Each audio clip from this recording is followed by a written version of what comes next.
Broadcasting on Spice FM on KTN Home and online. As we begin this hour, the 8 o'clock hour, City Muga just remind us today's proverb.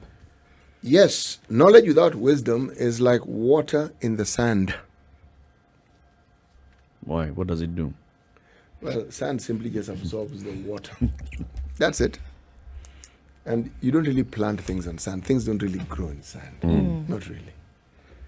Indeed. Yeah, if you go below, well below the sand, you will come. You will probably reach some soil that is suitable for growing things. But sand on its own, that water dissipates and disappears even before you may actually think that you're actually seeing a mirage.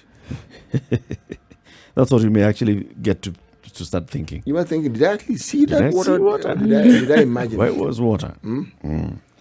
Let's talk about a story that was erroneously quoting the Principal Secretary for Maritime, Mrs. Nancy Karigidhu, over the weekend, which was published by The Nation. The Nation later apologized for it.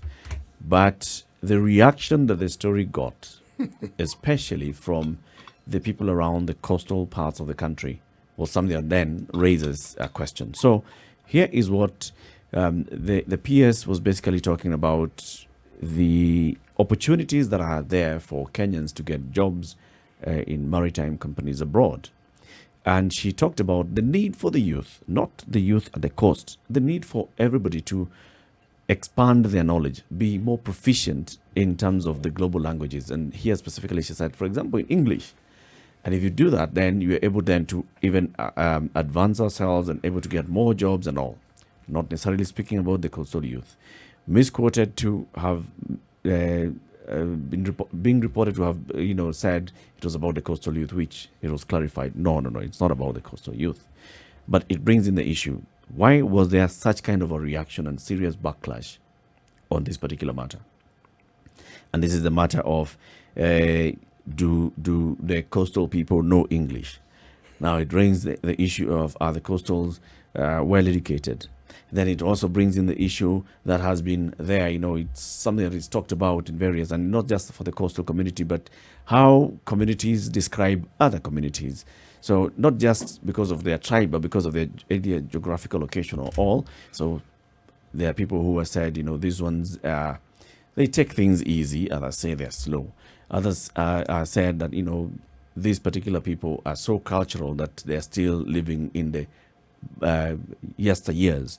So you're saying, if you're talking about modern society, then this particular community is not one that you refer to when you refer to modern society. So if you're talking about things that are cultural, that are of years gone back, you're referring to a specific community. If you're talking about those that are so backward that they still do not know how to wear shoes, then there's a community that will be mentioned.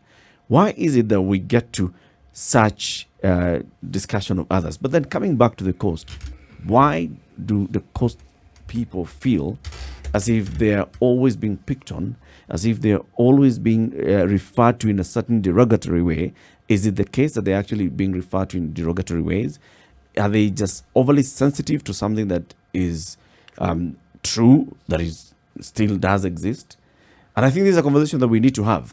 I am not coming here today with any solutions, or actually I don't even have a specific position on this. I've heard the talk that has been said about the people of the coast. Oh, nyinyi mnakaa chini ya mwembe mnangoja maembe yaanguke mkule. Nonsense. You hear, about can a coastal person actually speak 5 paragraphs in proper English? And you're like, wow, he can do that. And it comes out, and there are people who make those comments. Why are these conversations had? Why are people so touchy? Is it a reality that is there? I mean, when you want to, I think what we're talking about now is prejudices, right? And there's certain ideas that have been formed in people's minds that maybe are not necessarily based on any kind of experience or any kind of fact, but it could be that it's something that they have heard, and then that has formed a reality in their minds. And then by the time you open your mouth, it's something that comes out. When I first came to this country, there's certain things I heard about certain people and how they operate. And then that became the truth that I knew, because it was the first thing that I heard, without necessarily interrogating whether it was the truth or not. But then you'll find that it becomes very, very touchy with people, unfortunately, because at some point for someone, there was an element of truth that could be applied. to take that and extrapolate that to everybody who comes from a particular region, then I think that where is a problem, and then it could be wrong. But unfortunately, that's what prejudice does, is that it plants a seed in your mind, and then anybody that you see who either comes from that geographical location or speaks that particular language, you then make a judgment upon them because of that thing that you may have heard or experienced the very first time.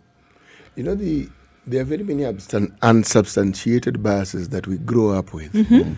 So even before it extends to a larger community where some of these biases now are considered community biases, you will find that even within the community you belong to, there'll be certain views held about certain types of people in the way they talk, the shape of their head, the size of their ears, the size of their eyes. Now, when you develop it further, it then gets to groups of people.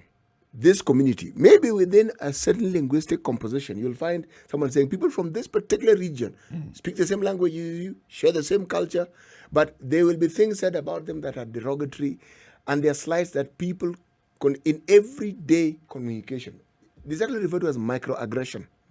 The term was coined in the 1970s by a certain professor, a Harvard professor by the name of Chester Pierce. It's something that people internalize and never give much thought to. It comes out into the open when it's, say, something that is racist. Then you realize, goodness gracious me. Or something that is said from one community to another. But within the smaller community where people, think of any community you come from. Within that very community you come from, you will find elements of microaggression. You will. People saying all sorts of crazy things. Even if it's a question of someone's education. If it's a question of someone's mother tongue influence, or say in the speaking of the English language, if it is someone's mother tongue influence in the speaking of Kiswahili, these are things we do on a daily basis, and we never consider just how much harm they do and how people respond. They may not visibly respond, but how they respond to it. One of the people who initially had reacted to the story by The Nation and later retracted and explained himself is hotelier Mohammed Hersi, who has lived in the coast for very many years. Mohammed Hersi is the chairman of the Kenya Tourism Federation. He later went on to the same Facebook where he had posted and said, yesterday I had shared a link from The Nation which stated that PS for Maritime and Shipping, Nancy Karegedu, had said that coastal youth are missing out on job opportunities due to lack of proficiency in English. Then he says that the PS reached out to him and explained and in fact shared the actual interview that she had given. And he looked at it and said, okay, yeah. So she had been quoted out of context and this is not what she was referring to. And he even said, because of that, because I was reacting to a specific story, I'm deleting that earlier post. It still remains that there is an issue that had made even Hersi think, wait a minute, why are you talking about the coastal people this way? He even went ahead to give examples. The hotel industry, go to any of these countries in the region, even in the Middle East, you will find Kenyans who are working there. And it's the truth. So what is it that then would have made Mohammed so angry in the initial instance? And he joins us now on the line and on Zoom. Mohammed Hersi, good morning. Morning, Eric and Oko and everyone. Good morning. Yeah, good to be here, and thank you for the invite. Asante sana for joining us. So yes, you went ahead and explained that you now got the actual context of what the PS had said, and it was not with specific reference to the coastal youth in this particular instance. But then I asked before I introduced you, why had you gotten so ticked off in the initial phase? Okay, firstly, I wouldn't like to reduce this debate to what the permanent secretary said, but I'd like to address it from an entire country position. And you guys have just been talking about stereotypes, but when it comes from a policy maker, and a policymaker makes any statement, the fact that it is now being explained that she was not referring to the coastal youth but to entire youth in Kenya doesn't make it any easier. And the youth in this country the government and people in policy making, people who are in a position to help the youth, have always found a way to explain why they're not doing what they're supposed to do.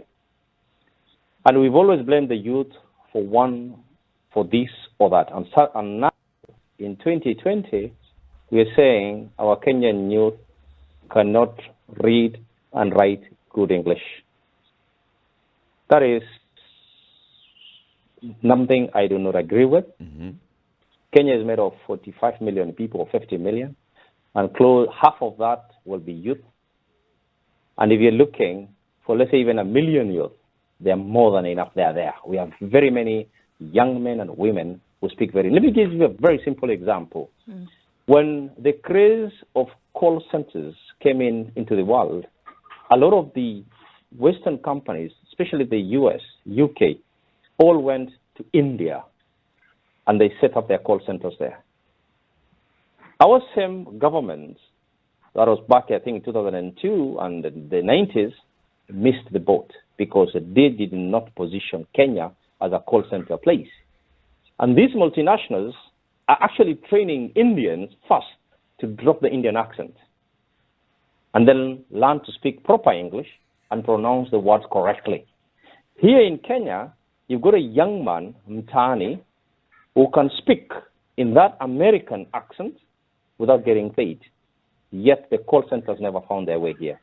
And we are very quick as policymakers to blame our youth and say that, you know what, you guys don't speak good English. That story I don't buy, and I won't buy. The fact that it is no longer now directed at cost, okay, fine, it's a bit better, but the policymakers shall not seek excuses why they're not getting our youth the opportunities. And maritime business was not invented yesterday. It's been there for time immemorial. We have Filipinos, we have got Vietnamese, we have got guys from Laos, name it, all working on those vessels. What English do they speak? Sure. So we need to stop that stereotype and putting down our youth. So the fact that the debate now is no longer that cost youth don't speak good English, now it is the entire Kenya, that should not give us any comfort. I'm still upset. Where do you think this came from, Mohammed? Where do you think it all came from? That because it must have come from somewhere, right? That somebody says youth don't read or write properly. Do you think there's any element of truth, where there was an experience with one person or two people or 10 or even 100, because it formed in somebody's mind? Where did the idea come from that Kenya's youth don't read or write properly, and this then stops them from getting opportunities? I think it's an insult to our Kenyan youth. I am from the hotel industry. And if you went to Dubai today, Abu Dhabi, you go to Qatar, you go to any of the classified and branded international hotels, a place like Jumeirah in Dubai, close to 70% of the employees in that hotel are actually Kenyans. You tell me, if Kenyans are so useless in this language that we call English, I worked in the Middle East. Guys from India, guys from Philippines. You have to struggle to understand what they're telling you. We have the people who call English their mother tongue who come to Kenya as tourists. And let me tell you, every time we sit and we have a conversation with them, and they'll always tell me, you guys, when did you learn English? Because you speak the language far better than many of us who call it our mother tongue. So in 2020, for a policy maker to reduce a whole conversation about creating opportunities and employment for our youth to the English language is unacceptable. They need to do what needs to be done. You cannot tell me that you cannot get 10,000 youth or 20,000 youth. We need more transparency. Make those positions transparent. Tell us when you're recruiting. That's what people want to hear about. They don't want to hear about another conversation that, hey, look here, folks, you don't even speak good English, so go back to school. But you see, when they say go back to school, it's like, where did they learn that English in the first place? We don't go around learning English in our homes. We go to school to learn the English language. So this discussion takes us back to our education system. How is it then that even such a conversation can arise? Is there any truth to it that perhaps the education we're giving our children doesn't meet the master? And then Mr. Hersi, your argument comes to the fore. Because even with this situation that we're talking about, you could argue that there's a disparity in the education system, that there are schools within the country that provide a sort of education that gives people that edge over the others. And there are some schools in the country where perhaps the education cannot be compared to the other. Because this same country produces people who get scholarships and go to top universities abroad. Same education system. So would we say that there's a disparity in our education system? That is a conversation I am not going to have, because we are allowing somebody to disempower the youth of this country. That's a conversation I won't have. Personally, I went to a school in Marsabit, which is all the way in the northern part of the country. I was taught English, by a teacher from Nyeri. All right? My O levels, I went to Chicago High School. Those are schools that don't register anywhere. Many of you will not even know which schools are those. And you tell me that I don't speak good English?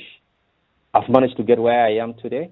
So I think we should not have this conversation about Kenyan youth cannot speak English, they cannot speak English, and we waste so much time discussing it, missing out opportunities that the same policy maker should be going out there to fight for.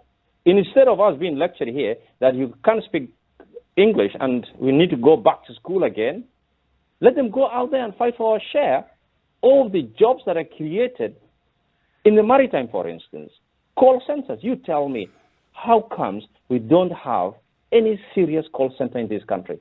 Safaricom today, which is the most successful company in this part of the world, have a proper call center manned by Kenyans 100%. If Safaricom can do that, why can't we get the likes of General Electric? Why don't we get the likes of Marks and Spencer all coming in to set up their call centers in Nairobi, in Mombasa, in Kisumu, name it. It can be done. It again goes back to policymakers. It goes back to the authorities who should be seeking out for these opportunities. They have failed in that, so please don't reduce your failure and failure of not delivering on the English language. That is wrong. If I hear you correctly, you said, yes. If I hear you correctly, Mr. Hersi, are you saying that the discussion as was had is actually a red herring, and that the issue revolves around not just policy alone, but in employment opportunities and the transparency with which certain matters should be conducted in the country? Are you saying that that ought to be the conversation? That ought to be the conversation. Let us not debate the English language. Let me tell you today, if an ad was placed, you tell me the last time you saw a proper ad that says you want to recruit XYZ. Yeah? Let's even say in those vessels. When was the last time we saw one? And then you tell us who's been shortlisted. If KDF are able to list the people who have been shortlisted, what's the big deal about maritime? What's the big deal about many other organizations? If our disciplined forces can actually list by region who has been shortlisted, why is it so difficult with our or the other organizations? That's the debate that as Kenyans we should be having, and not this debate that our youth, I think is a big insult. Our youth, I mean, somebody is age 32 and is still fighting for the remote control in his mother's house because he's never found opportunities to leave the house. It's unacceptable. I started working at the age of 21. We need to give opportunities to our youth, and they are capable. So, yes, we may have a few pockets here and there. We may not have a good grasp of the English language, but some of them make the best carpenters. Not all of us. After all, we are not running to be a member of parliament in the in UK, and we don't have to speak the language, like the Queen. But our English, the prowess of the English language by Kenyans, I'll tell you for free, is second to none. You go to any other neighboring country. Mr. Hersi, I want to put it to you that if you were to have this conversation with people who teach the English language and people who market at secondary school level and at university, they would tell you that the standards of the English language has dropped. You said the standard of the English language? Yes, but you see, the English language is not just spoken, it is also written. So the writing of it, the speaking may appear sound, but it has dropped. Because there's colloquialism, that this is what we all deal with, And then there is the language as it ought to be spoken. In Kiswahili, we say Kiswahili sanifu. Now, most of the Kiswahili that people speak is not sanifu. And if you understood what is spoken and went to an exam with that, the likelihood of failing is very high because that is not what is going to be examined or marked. Same with the English language. This is the narrative we want to drop. It isn't a narrative, Mr. Hirsi. I'm simply telling you. It isn't a narrative. It is a narrative because, yes, there are pockets. You may go to Githurai roundabouts today, or Githurai somewhere, whatever, or anywhere in the country. You may find a pocket of youth who cannot speak the language properly. Mm-hmm. It's acceptable. It's fine. Yeah? But in the same locality, you will also find another youth who speaks the language very well. So for us to reduce opportunities, look here. We're not looking for 20 million youth to get employed out there. Opportunities are hardly 500, 1,000 people at one time ago. You want to tell me we cannot find the youth who can express themselves apart from the technical aspect, the language aspect? I won't buy that, because we are giving an opportunity to people who should be giving, or rather paving the path for these youth to find those opportunities in the first place. Mm. And I take you back to all these guys who are working in Starbucks all over the world. We're working in Sheraton. We're working in Marriott. You want to tell me that Marriott can find, or even Emirates, let's take Emirates Airlines. Very many employees on that airline are from Kenya. You want to tell me Emirates find Kenyans cool, but some fishing vessel are going to drop Kenyans because they can't speak the English language? Please, give us a break. Mohammed Hersi, Chairman of the Kenya Tourism Federation. We're talking about opportunities, and now that being reduced to, the youth can't speak English, versus the policymakers and those who are entrusted to actually create those opportunities for the youth to get jobs, not doing their job. Okay, so let's continue this conversation shortly. This is a Situation Room, Kenya's biggest conversation. The Situation Room. In the room this and every morning is Eric Latif, Nduoko, and C.T. Muga. And joining us on the line is the chairman of the Kenya Tourism Federation, Mohammed Hersi, talking about the work that the policymakers should be doing and what we shouldn't be accepting as, excuses for not getting those opportunities. But at the same time, Mohammed, as we continue with this conversation, let's also bring it back into the stereotypes that we started by talking about. There's the stereotyping, now this has gone into the generalization of the youth. Then there's the other stereotyping of saying, the people from this certain part of the country cannot do this kind of jobs, are not good with this kind of work. You cannot really hire somebody from a certain part of the country to do a certain piece of work. Why do we get there, City? Well, I started off by simply talking about the concept of bias and how we develop it in our minds. Mm. And Mr. Hersi is actually very spot on when he says the policymakers don't give priority to certain issues. They don't. Like, when you talk about opportunities, it is true that in this country, policymakers do not necessarily make it known to all and sundry that these things are available. Mm. No, they don't. They don't pursue it. But if you look at the biases that we have, think about it. Think of you as an individual. Unless someone brings it to your attention that the bias you have is in and of itself wrong, usually you will not. And the reason is because if you grow up in a community where everybody comes from the same community, have a linguistic background like yours, a cultural background like yours, you probably cannot see any wrong. Now, education is what, first of all, opens your eyes to these biases. And then secondly, socialization. When you get into places where there are other people other than those from your background. But some people, despite all this, there's something else. It's called privilege and it's called advantage.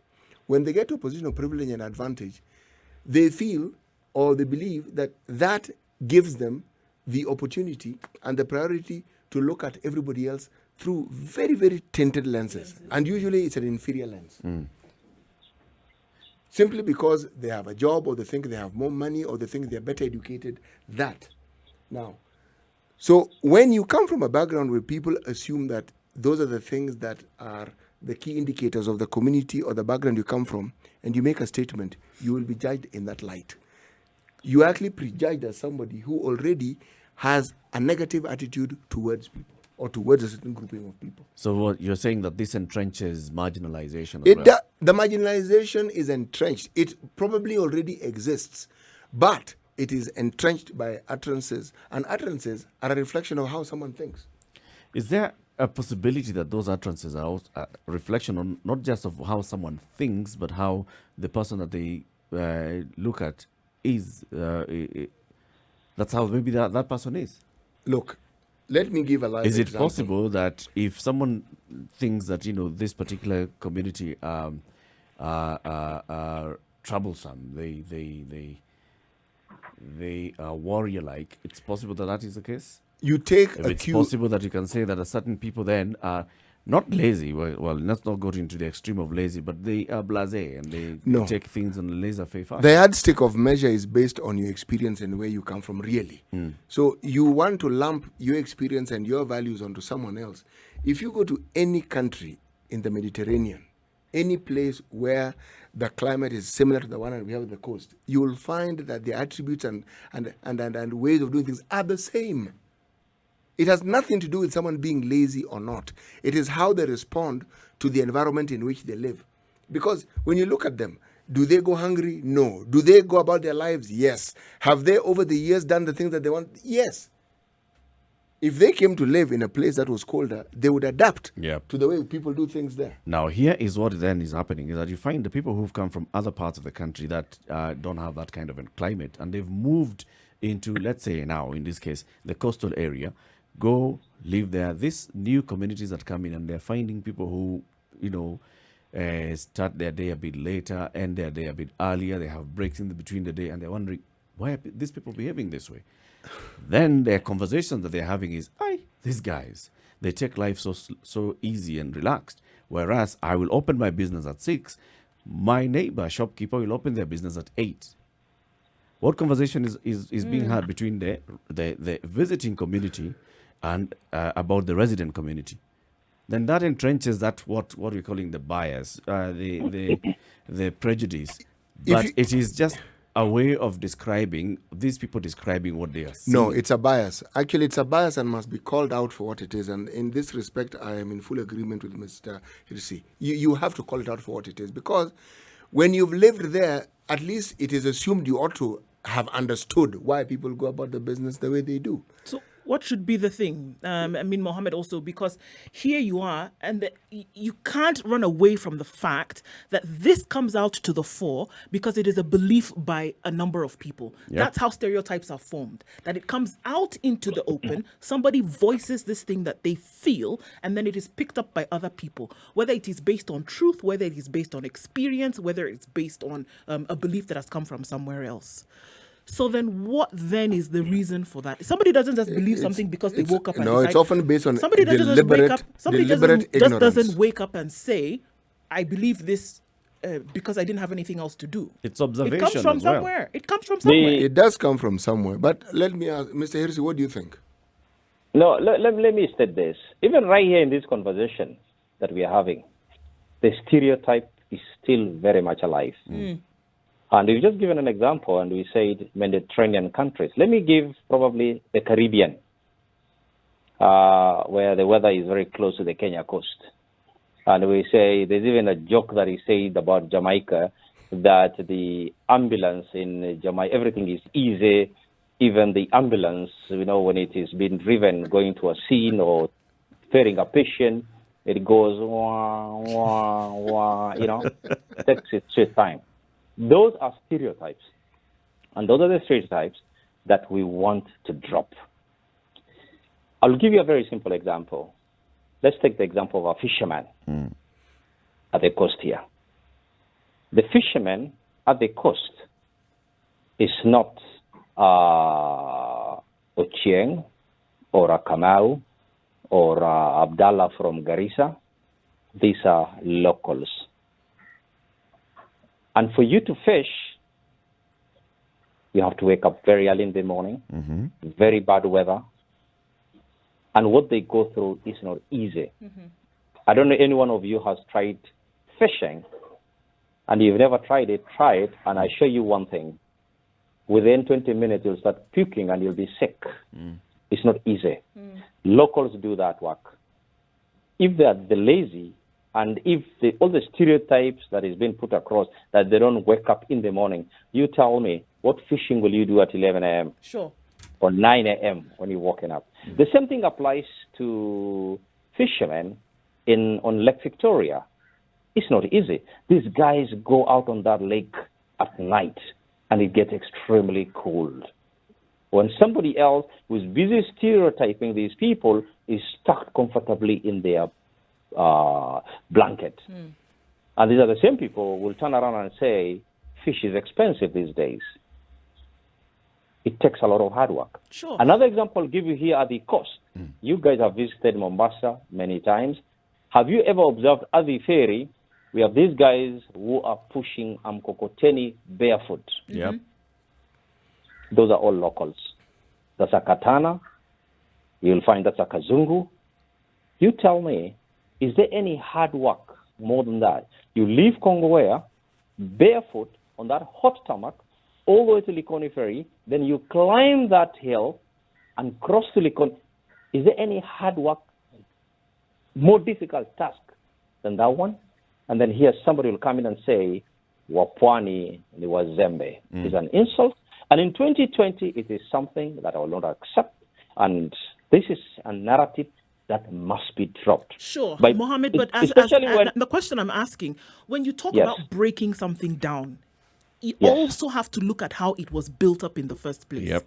You have, in order for you to remove it, you've got to find out where it came from. And that's why I'm asking, what elements made up these stereotypes? The country where I am from, it's either two things. Either you're a fraud, or they say that you believe in witchcraft and somebody should, it came from somewhere. Do you see what I'm saying? It is not true.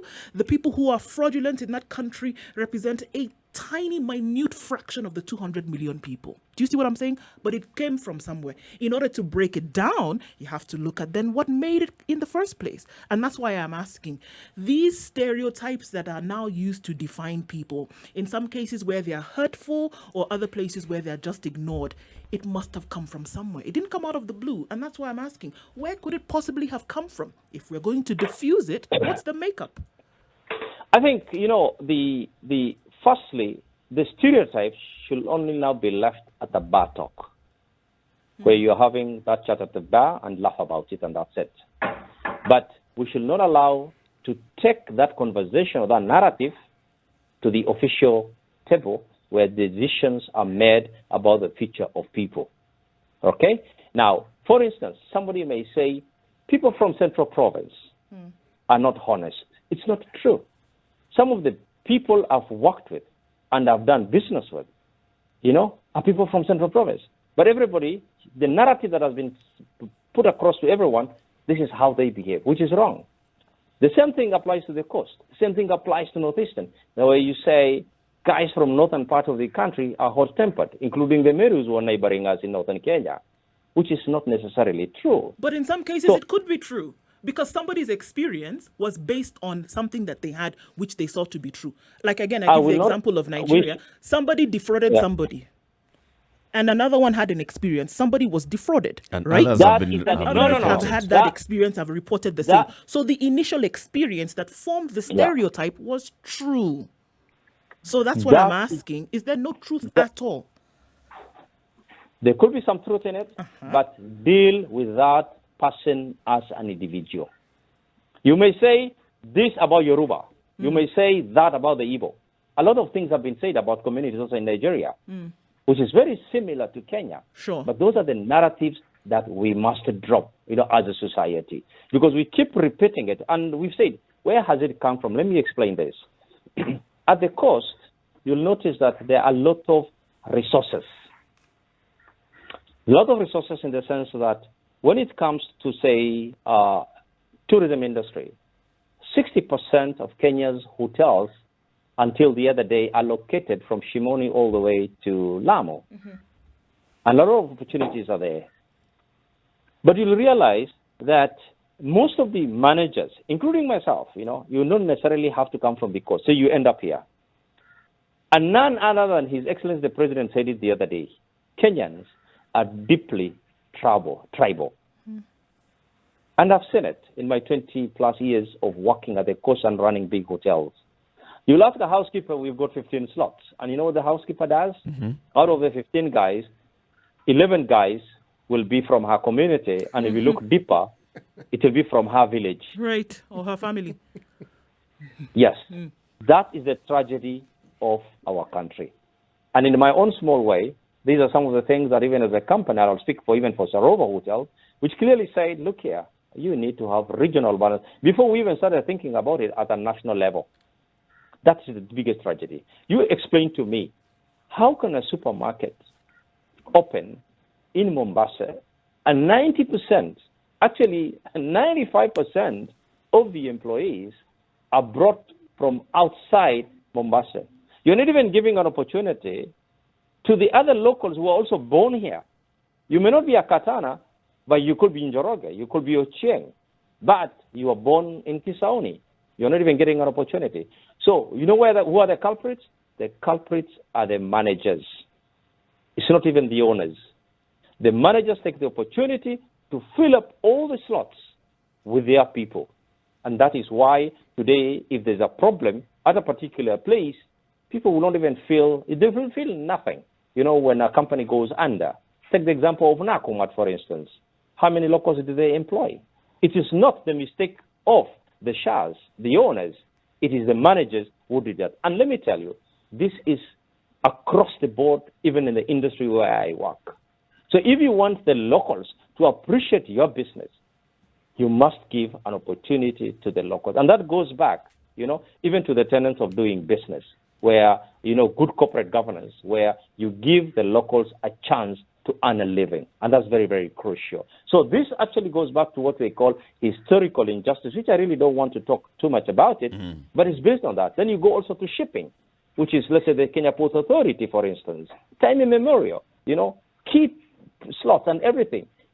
It's only now changing a little bit, but obviously the new debate about English and maritime opportunities have brought to fore that we still have that problem deeply embedded somewhere. And that's the things that we need to deal with. But the question you're not answering, Mohammed, is what Ndu is asking. So what is the genesis of these biases, of the stereotypes about a certain people? It must have started from somewhere. It must have spread, because for you to hear something and then you also repeat it, it's because you heard it, you observed it, and you saw it could be true, and then you repeat it. You see, it is said, a myth repeated over and over again, people start believing it. And when I see a young man saying, wapwani wanangoja maembe yanguke kutoka mti, number one, we don't have even many mango trees these days. All right? It's an insult to say that in 2020. Actually, it is direct for anyone to issue such a statement. Actually, it was an insult even before. It is just a continued insult. And that's the insult that we need to stop now. And that's why we are having this conversation, that we must stop it. For heaven's sake, we are in 2020. Talk about policymakers. You see, when you mentioned fishing, my mind went to other products in this country where the government has taken a keen interest and has even invested in it. You talk about tea, you talk about coffee, you talk about other products. The government doesn't seem to have focused on fishing at all. And this is something that people at the coast could actually benefit from immensely. Now, I'd like to correct you there when it comes to fishing. I don't want to say tea has been taken care of, coffee has been taken care of. Let me tell you, a lot of things have broken down in this country. Today, tea farmers are worse off than 5 years ago. Coffee estates have been converted into real estate because they're not getting value for money. So I don't want even to focus. Just because you're slightly better than me doesn't mean that you're doing well.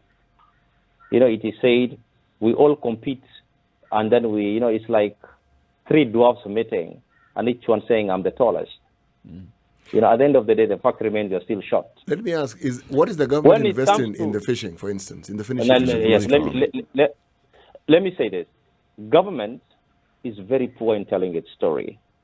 I did again raise a couple of months ago when some vessels were spotted along our Kenyan coast. And I had a long chat with the PS and TIBA, who took quality time and explained to me. And I will urge you guys, come to Liwatoni, which His Excellency the President now is working on, to make sure that actually fishing works.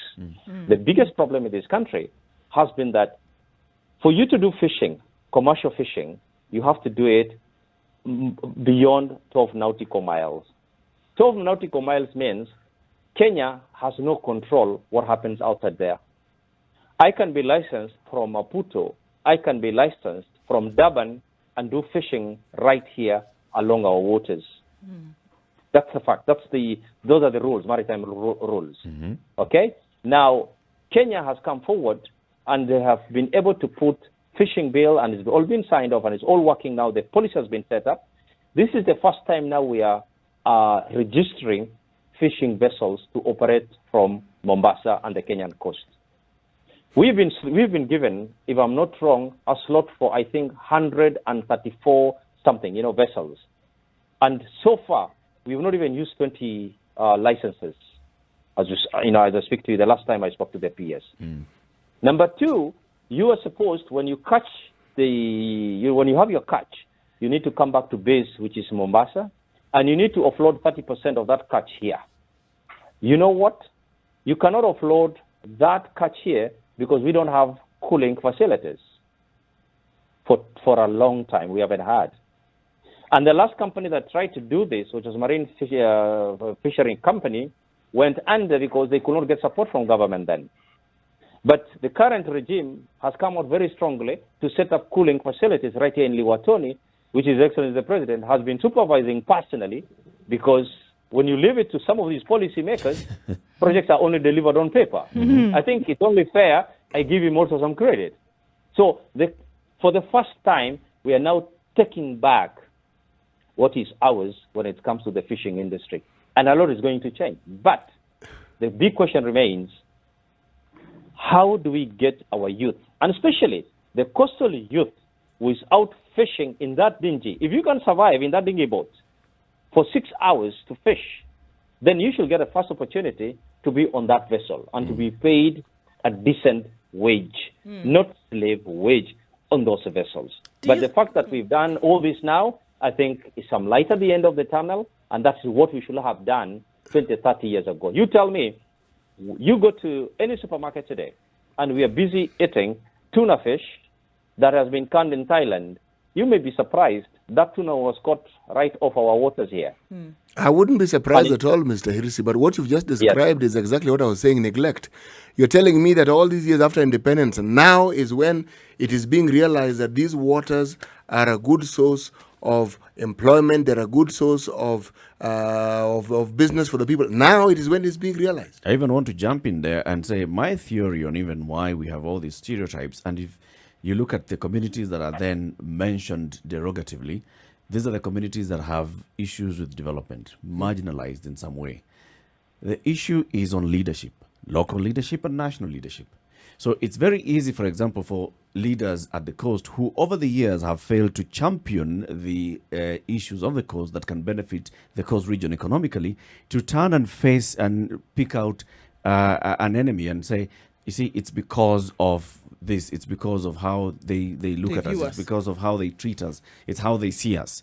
However, if those leaders had even looked and seen, the issue here is that our youth are sitting under, appear to be sitting under a tree because of lack of opportunities. How do we create opportunities? How do we create opportunities for more people to get into the fishing business? How do we streamline the fishing industry so that these guys who've gone and worked so hard at night to go and fish, then they can come back and find a very well streamlined market? That is where the issues of the stereotypes come in. And my issue is, it's because of the leadership. Local leadership will try to paint blame at some other forces.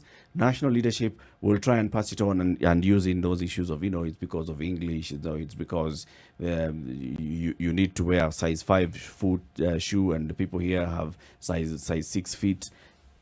Any other excuse but what they're supposed to have done. Mohammed. I mean, local leadership, not only at the Kenya coast, but across the country. Sure. Devolution is supposed to have changed a lot of things. But the kind of devolution we got is where you got leadership that have treated those positions like personal positions, where they want to be seen to be doing well, where you start acting like a showbiz and a movie actor. That's the thing. That's the problem we have in this country. And that's across Kenya coast or wherever. Yep. And you clearly see that this is national government that has been reduced to another smaller government, where instead of them serving the public, they're actually serving themselves. Now, for the local leadership, and this applies everywhere in the country, when a company is coming to set up shop in your place, let's take the example of even ShopRite came in and closed the other day and left. Now we have Carrefour who are coming to Mombasa. The challenge I'm giving Mombasa County, these guys will come to you for licensing. The guy in Carrefour doesn't know who are the locals, and he doesn't care. All he knows is going to recruit Kenyans. The manager is a Kenyan. And it's the manager who still has that mindset, the chip in his mind, still thinking tribe. And regional balance is very much clear even in our constitution, and ethnic, balance. So I will expect the local leadership to say, you know what, you're more than welcome, and we're delighted that we're coming to town. Please, can you tell us, how are you recruiting? Are you an equal opportunity employer? How have you spread, the positions or the opportunities that are available? Let us see. We don't want a scenario, and this is where local leadership fail completely, where people are all interviewed in Nairobi, but the positions are in Mombasa. That's unacceptable in 2020. It should be made open that company X is recruiting, and we have these positions available. Apply. And then there is a panel. So these are the things that we must change, and we cannot just be talking about it and giving excuses. You talk of English language is good, you brought it up again. This same region has produced Professor Mazrui. Sure. Yeah? When there were no schools, he went to school. This same region has produced Professor Katana Mkange. Well, so many professors have been produced who speak, I don't want even to debate that.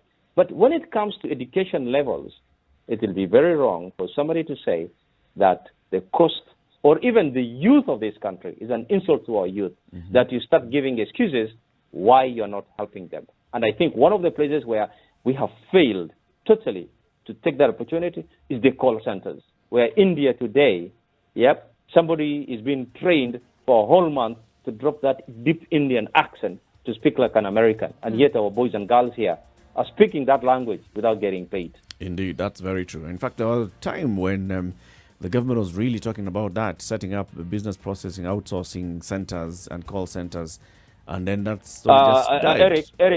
Eric, you said something. We talked about it. Exactly. The problem in our country is execution. Implementation is a problem. They say talk is cheap. You go for benchmarking. I think one of the countries that go for the most benchmarking trips in this world is Kenyans. It's true. Sometimes back, I bumped into a whole board. I think, where were they going? Was it Japan? And they were going for some benchmarking. And when we look at that organization, it's one of the most lousy organizations in this country. And you wonder, what the hell are they going to do in Tokyo? And even to date, they're still, So there are some things that don't work, and they've been made actually not to work. And these are the things we need to change. It's deliberate. Yeah. We thank you very much, Mohammed, for speaking to us today. Mohammed Hersi is the chairman of the Kenya Tourism Federation. He is a renowned hotelier, has worked at the coast for many years. You've said 20 plus years, right, Mohammed? Yes. So I used to have hair those days. He's a coastal. Mohammed Hersi is Mpwani. Asante sana for talking to us. Thank you. Have a good day. Thank you.